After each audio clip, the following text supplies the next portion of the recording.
ولید یه مالا خوب سر و برد کتوه پشتی کش بر لیدانا بریسیه که کلو پل ناف مالاوی هاتینه تیگدان او دو روژه هاتیه بین ودانه جه ارکی خویه پیش مرگایتیه. از نوستی بوم من هندی دنگه کود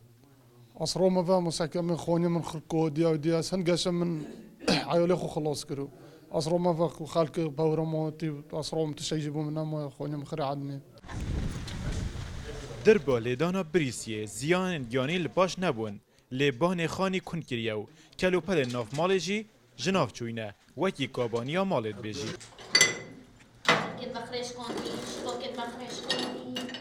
سبيدا سعد ده برسيل خانية ما دوي تشتك بما نهيلويا هو خانية ما يكون كري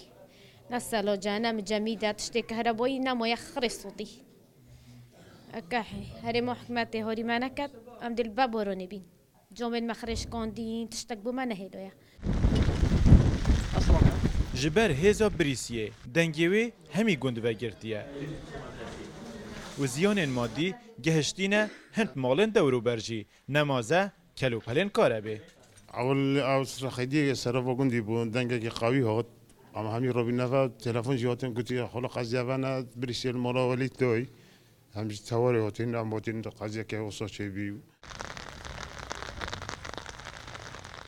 بریسی به یک جرودان سرشتی دهیت دانان کش انجام دیاردا لیک دانا اوران درست بید. اوه شینوارن ریدانکا سرشتینه کش انجام بریسیه که زیان گهشتیا وی خانیو ناف مالیوان به تمامی هاتیا سلطن وکی اوت بیجن او زاروکن واجی نوکت ناف مال دیت گنی داد جین. ایوب نصری روداو